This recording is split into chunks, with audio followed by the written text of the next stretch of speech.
So the topic today is determinants. The determinant is essentially a function on matrices. So you input a matrix and you get out a real number. Uh, and in order to define the determinant, I need to define the notion of the cofactor and the minor. Actually, the other way around, minors then cofactors. But in order to be able to define minors and cofactors, I have to be able to define what a determinant is. So it almost seems like this might be sort of circular definition, but it turns out it's not. It builds upwards from small matrices to bigger matrices. So here we go. We start with 2 by 2 matrices. So here's your general 2 by 2 matrix. I define the determinant to be AD minus BC. So these two minus those two. So you multiply the diagonal entries together, and then you multiply the off-diagonal entries together, and you subtract. This is what's called the determinant of A. Notice that where the A is a matrix, the determinant of A is actually just a number. And I want to point out also some other notation that we'll use. Sometimes we write det A. Sometimes it just looks like an absolute value, that the determinant is actually signified by the absolute value. So something that looks like this means determinant of A. This and this mean exactly the same thing, AD minus BC. So in the 2 by 2 case, I have the determinant defined just in this way. Now, for bigger matrices, so given a matrix A, I'm assuming it's square. This is all, I'm only taking determinants of square matrices. So an n by n matrix A, which I'll denote as Aij, we define the minors Mij. So for each location in this matrix, there is a minor associated with it. Okay. So the minor Mij is the determinant of the matrix that results from removing the ith row and the jth column of A. Right? So I'm defining minors in terms of determinants. Right? I then define the cofactors to be Cij is minus 1 to the I plus j times Mij. Notice that minus 1 raised to an integer power, if that integer power is even, minus 1 squared or minus 1 to the 4th power, that's going to just be a 1. But if you raise minus 1 to an odd power, then minus 1 to an odd power is minus 1. So this number out in front is either going to be a plus 1 or a minus 1. So the cofactors are just the minors with either you keep the same sign or you switch the sign, depending on what that comes out to be. So here's an example. Here's a 3 by 3 matrix, and there are actually 9 minors associated with this, because for each entry in the matrix there is an associated minor.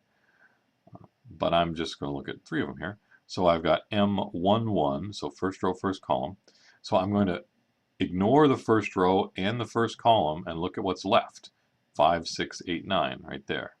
That's a 2 by 2 determinant, and so I can take it just as 9 times 5 is 45, 6 times 8 is 48, and I subtract to get negative 3.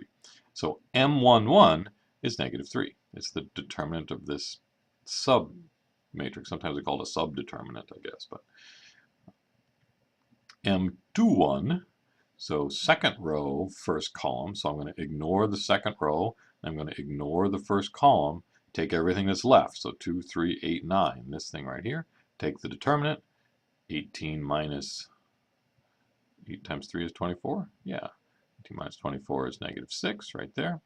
And so there's the minor 2, 1. And likewise, then the minor 3, 1 would be ignore the third row and the first column. So what's left is the 2, 3, 5, 6. 2, 3, 5, 6. And that's 12 minus 15 is negative 3. So there's the M31 is negative 3. The cofactors now. Cofactors, the minor here of negative 3 is right there. But in this case, I'm taking minus 1 to the I plus j power. 1 plus 1 is 2. Minus 1 squared is positive 1. So this just is positive 1 times negative 3, which is still negative 3. In this case, with M11, 2, 1, or the cofactor 2, 1. 2 plus 1 is 3, so this is minus 1 cubed, which is negative 1. So I got negative 1 times negative 6 is positive 6. So the cofactor 2, 1 is positive 6. The minor was negative 6. And then I've got cofactor 3, 1. 3 plus 1 is 4. I've got minus 1 to an even power. That's positive 1. And so that cofactor is the same as the minor.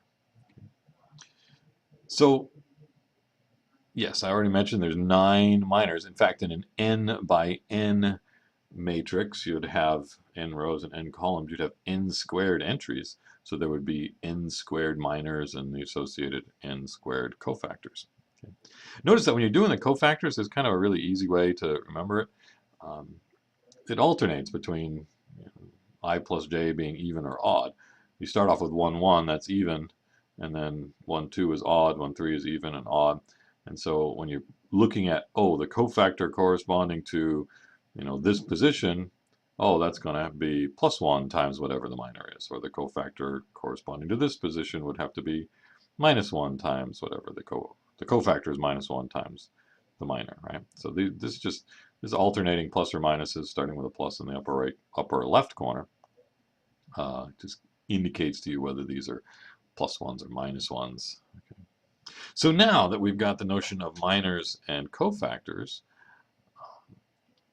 we can do bigger determinants. In fact, actually I should point out that at this stage I really could only do a 3 by 3 because my minors would be determinants of 2 by 2s, which I know how to do. But if I'd gone to a 4 by 4 at this point, my minors would have been 3 by 3, and I wouldn't know how to take those determinants. So far, I only know how to take 2 by 2 determinants.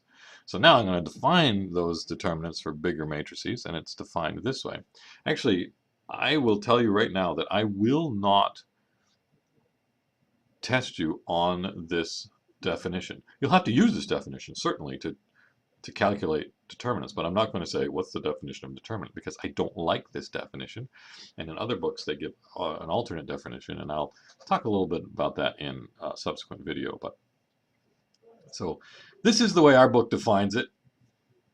If A is an n by n matrix, Aij, then the determinant of A is, and this is essentially either expansion across a row or expansion down a column.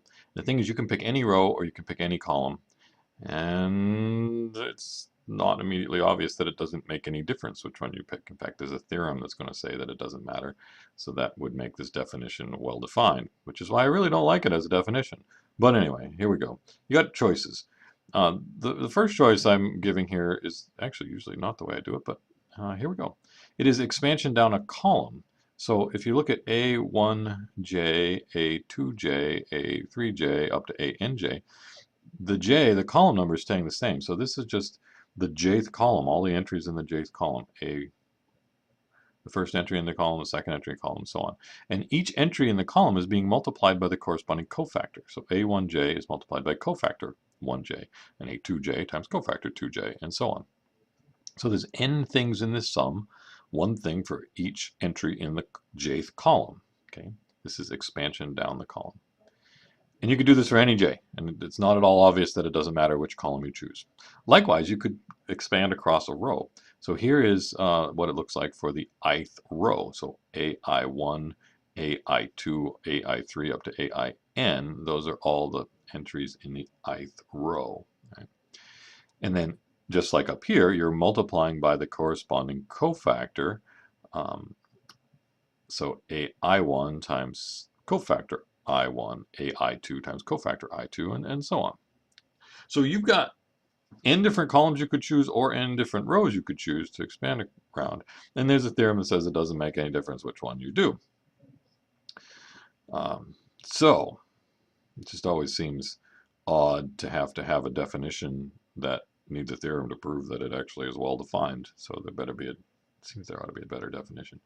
So here's an example of what I mean here. So for a 3 by 3 determinant, notice this is a determinant here because I don't have square brackets on the ends or parentheses. I have vertical bars, so it looks like an absolute value. This means determinant. The determinant of this 3 by 3, I'm going to choose to expand across the first row. So notice I've got a 1, 2, 3 for the entries, 1, 2, 3. The 1 is times the cofactor 1, 1, which is the determinant of these two things times 1. Then the next thing is a 2 here times the cofactor corresponding to that spot. So cover up that row and that column. You've got the 4, 6, 7, 9 left. So I've got this thing. That would be the minor, that determinant. So then I have to multiply that by -1, hence the minus sign right here.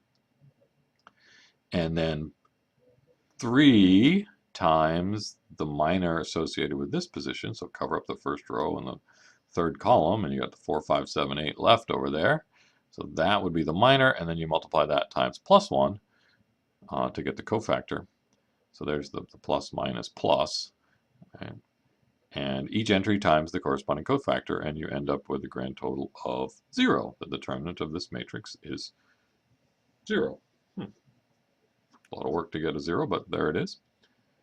Let's look at the same matrix, but expansion down a column and see that we end up with the same thing. So here's the same matrix.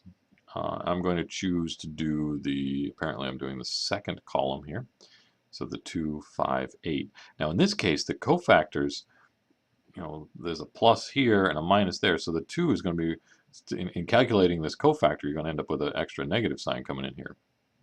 So the cofactor 1, 2, so first row, second column, cover up the first row, cover up the second column. The 4, 6, 7, 9 is left for the minor, but then you multiply by -1, hence the minus sign right there. Okay. For the 5 here, this is second row, second column. That would be a plus sign right there. So there's the plus. And the minor associated with that is cover up the row and column that the 5 is in. So you got the 1, 3, 7, 9 left. And likewise for the last thing in the column there, that would be an 8. The cofactor is going to have a minus sign associated with it, so hence the minus. And then the minor 1, 3, 4, 6, right? Because I cover up that row, column and that row, leaving the 1, 3, 4, 6 left. So, and then you just multiply it out. The 2 by 2 determinant looks like that, and so on, and it comes out to be 0 as well. It doesn't matter which row, which column you expand across.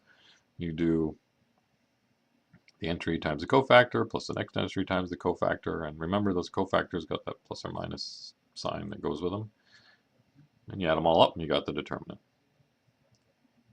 Now for bigger matrices the process is the same. You just here's a 4 by 4. I'm expanding across the first row, so I've got the 1, 2, 3, 4 alternating signs, +1, -2, +3, -4. The alternating signs are coming from the cofactors.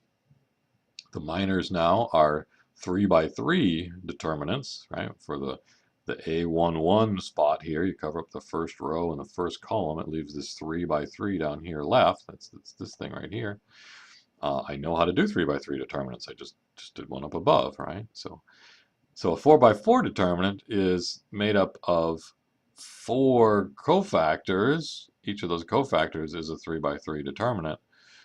We do 3 by 3 determinants by doing 3 cofactors, each being a 2 by 2 determinant. So the definition builds on knowing how to do small ones and being able to put that together to be bigger and bigger determinants. I want to take one step backwards before I finish this video and just notice that actually the 2 by 2 fits this same form, because if I think of this determinant this way, the determinant of the matrix inside here, if I expand, let's say, across the first row, I'd have A11 times the determinant, times the cofactor, which the only thing left is that D there. So I have the A times the minor 1, 1 times +1 to make it the cofactor. And then you'd have B times the minor 1, 2, but the minor 1, 2 is just this little determinant. To make it a cofactor, you're going to multiply by -1, so hence the minus sign. And so the determinant of just that single entry matrix is just the entry in it. Likewise there. This looks funny because it looks really like the absolute value of a number, but it's still the determinant of a 1 by 1 matrix, and that's just whatever the number is inside. And you get AD minus BC, so that's still of the same form.